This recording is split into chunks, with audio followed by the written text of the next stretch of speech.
Welcome back to my channel. आज हम करने वाले हैं मांग के प्रकार। इससे पहले हमने मांग का अर्थ, उसकी परिभाषा और मांग को प्रभावित करने वाले कारकों को देखा है। आज हम मांग के प्रकारों को जानेंगे। तो आगे बढ़ने से पहले चैनल को सब्सक्राइब कर लेना और वीडियो को लाइक ज़रूर करना। अब देखो, मांग को मुख्य रूप से 3 रूपों में वर्गीकृत किया जाता है। पहला होता है कीमत मांग, दूसरा होता है आय मांग और तीसरा होता है आड़ी और तिरछी मांग। तो हम देखेंगे सबसे पहले कीमत मांग क्या होता है। अगर इसका सिंपल से मैं बताऊं तो कीमत मांग अर्थात कोई भी उपभोक्ता क्या करता है, एक निश्चित समय में एक निश्चित कीमत पर वस्तु की मांग करता है। और कीमत मांग का अर्थ ये है कि वस्तु की अगर कीमत घटती है तो मांग बढ़ जाती है और वस्तु की कीमत बढ़ती है तो मांग क्या हो जाती है, कम हो जाती है। तो यही क्या है, यही है कीमत मांग। अब अगर इसको हम डिटेल में पढ़ें तो देखो, कीमत मांग से अभिप्राय वस्तु की उन मात्राओं से है जो एक निश्चित समयावधि में निश्चित कीमतों पर उपभोक्ता द्वारा क्या की जाती है, मांगी जाती है। यदि अन्य बातें समान रहे तो वस्तु की कीमत बढ़ जाने से उसकी मांग कम हो जाएंगी और वस्तु की कीमत घट जाने से उसकी मांग क्या होगी, बढ़ जाएंगी। यहाँ अन्य बातें समान रहे शब्द का अभिप्राय ये है कि जिस समय विशेष पर उपभोक्ता किसी वस्तु विशेष की मांग करता है उस समय उपभोक्ता की आय, रुचि, व्यवहार एवं उसके आय स्तर में किसी प्रकार का कोई भी परिवर्तन नहीं होना चाहिए। यानी कि उसकी इनकम तो वही होनी चाहिए, रुचि भी वही होनी चाहिए, बस वस्तु की क्या हो, कीमत, उस वस्तु में उसकी रुचि है, उसके पास आय भी है उतना जिसमें वो खरीद सकता है। लेकिन क्या है, अगर उस वस्तु की कीमत कम है तो वो खरीद रहा है, रुचि है, व्यवहार है, हर चीज़ है, लेकिन कीमत कम है तब वो खरीद रहा है, कीमत बढ़ने पर वो वस्तु नहीं खरीद रहा है। जबकि उसके पास इनकम भी है कि वो खरीद सकता है लेकिन वो नहीं खरीद रहा है। तो यही होता है कीमत मांग। क्या होगा, कीमत मांग। कीमत के बढ़ने से मांग कम हो जाती है और कीमत के घटने से मांग बढ़ जाती है। तो आगे देखते हैं,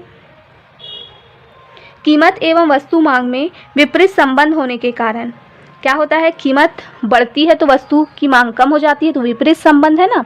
तो वही कीमत एवं वस्तु मांग में विपरीत संबंध होने के कारण कीमत मांग वक्र का जो ढाल होगा, जो ढाल उसका वक्र बनेगा वो क्या बनेगा, ऋणात्मक होता है।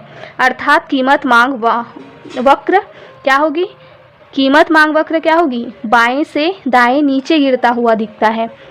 तो इसे याद रखिएगा कि जो कीमत मांग वक्र होगा उसका ढाल क्या होगा, निगेटिव होता है, ऋणात्मक होता है। ये पूछा जा सकता है ऑब्जेक्टिव में, तो याद रखिएगा। अब देखते हैं हम आय मांग क्या होती है।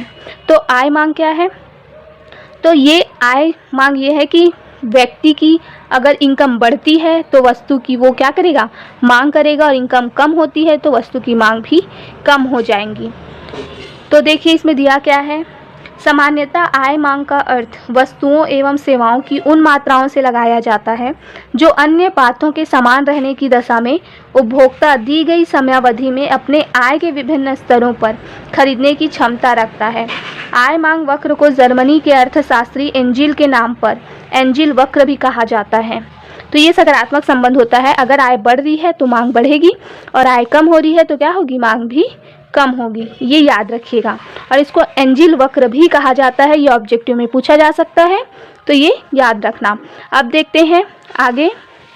अब आगे देखिए, आय मांग वस्तु की प्रकृति पर निर्भर करती है। जो आय मांग होगी वो क्या होगी, वस्तु की प्रकृति पर निर्भर करती हैं और ये वस्तुएं 2 वर्गों में बांटी जा सकती हैं। एक तो होगी श्रेष्ठ वस्तुएं और दूसरी होगी घटिया वस्तुएं। अगर वस्तु श्रेष्ठ किस्म की है तो आय मांग वक्र जो है वो धनात्मक ढाल वाला होता है, मतलब खरीदेंगे, इनकम बढ़ रही है तो वस्तुएं खरीदी जाएंगी अगर वो श्रेष्ठ वस्तुएं हैं, सुपीरियर गुड्स हैं तो, अर्थात बाएं से दाएं ऊपर चढ़ता हुआ होता है जो वक्र होगा। श्रेष्ठ वस्तुओं का धनात्मक ढाल वाला आय मांग वक्र ये बताता है कि उपभोक्ता की आय में प्रत्येक वृद्धि उसकी मांग में अन्य बातें समान रहने पर भी वृद्धि करती है तथा इसके विपरीत आय की प्रत्येक कमी सामान्य दशाओं में मांग में भी कमी उत्पन्न करती है। और देखिए घटिया वस्तुएं क्या होती हैं, इन्फीरियर जो गुड्स होंगी वो क्या होंगी। घटिया वस्तुएं वे वस्तुएं होती हैं जिन्हें उपभोक्ता हीन दृष्टि से देखता है और आय स्तर के पर्याप्त ना होने पर उपभोग करता है, जैसे मोटा अनाज, वनस्पति घी, मोटा कपड़ा आदि। तो ये 2 प्रकार की होती है। देखो, अगर इनकम आपके पास कम भी है तो क्या करेंगे आप, इनकम उतनी है नहीं तो अच्छी किस्म की तो आप चावल खा नहीं सकते, है ना, तो क्या करेंगे, मोटा अनाज खाएंगे तो उसकी मांग बढ़ जाती है अगर इनकम कम है तो।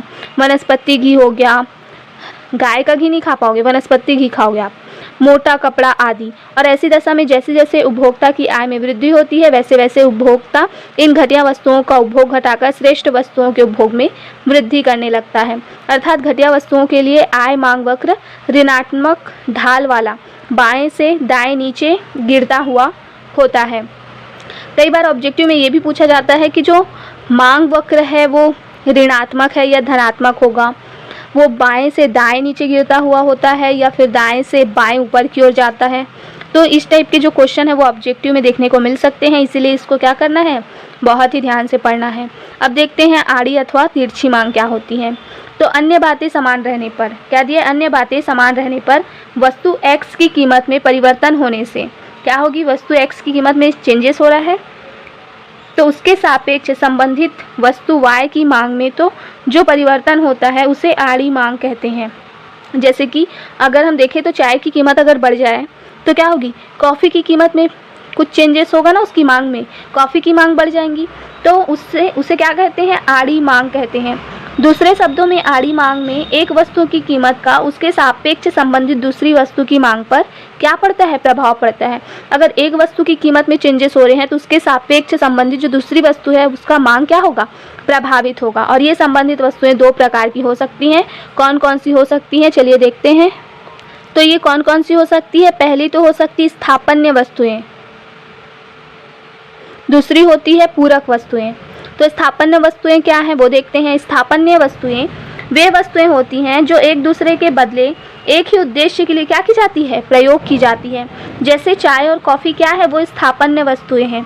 और ऐसी वस्तुओं में जब एक वस्तु की कीमत में वृद्धि होती है तब अन्य बातें समान रहने की दशा में, अर्थात स्थापन्य वस्तु की कीमत अपरिवर्तित रहने पर स्थापन्य वस्तु की मांग में भी वृद्धि हो जाएगी। उदाहरण के लिए देखें तो कॉफ़ी की कीमत बढ़ने की दशा में चाय की मांग में वृद्धि होगी। तो ये होती है स्थापन्य वस्तुएं। अब होती हैं पूरक वस्तुएं, वो क्या हैं, तो पूरक वस्तुएं वे वस्तुएं होती हैं जो किसी निश्चित उद्देश्य की पूर्ति के लिए एक साथ प्रयोग की जाती है। जैसे स्कूटर प्रयोग कर रहे हैं तो हम पेट्रोल तो डालेंगे, बिना पेट्रोल के स्कूटर तो चलेगा नहीं। तो ये क्या है, पूरक वस्तुएं हैं, मतलब एक वस्तु क्या है दूसरे पर निर्भर है, दोनों एक साथ साथ चलेंगे। आदि स्कूटर की कीमत में तीव्र वृद्धि हो जाए तब स्कूटर की पूरक वस्तुएं यानी कि पेट्रोल की मांग पर प्रतिकूल प्रभाव पड़ेगा। अगर स्कूटर की कीमत बढ़ जाएंगी तो इंसान क्या करेंगे, उसकी मांग कम करेंगे, और उसकी मांग कम होगी तो क्या होगा, पेट्रोल की मांग पर भी उसका उल्टा असर पड़ेगा ना, वो भी कम होंगी। जबकि पेट्रोल की कीमत में कोई परिवर्तन नहीं होता है, पेट्रोल की कीमत में परिवर्तन नहीं हो रहा है। पहले 1 लीटर आप 90 रुपये में डला रहे थे तो अब भी उतना ही डलेगा, लेकिन क्या हो रहा है, स्कूटर की कीमत बढ़ गई है तो उसका प्रभाव पेट्रोल पर भी देखने को मिलेगा। इस प्रकार पूरक वस्तुओं की कीमत और खरीदी जाने वाली जो मात्रा है उसमें क्या होता है, विपरीत संबंध पाया जाता है। क्या होता है, विपरीत संबंध पाया जाता है। तो ये हो गया मांग के प्रकार, 3 प्रकार के मांग होते हैं, याद रखिएगा। अब तक के लिए हम इतना ही करते हैं, आगे और भी देखेंगे इसके मांग का जो नियम है वो सब डिटेल में हम क्या करेंगे, जानेंगे। मांग के नियम की विशेषताओं को जानेंगे। तो चैनल को सब्सक्राइब कर लेना ताकि ये वीडियो आगे की जो है वो आपको मिलती रहे।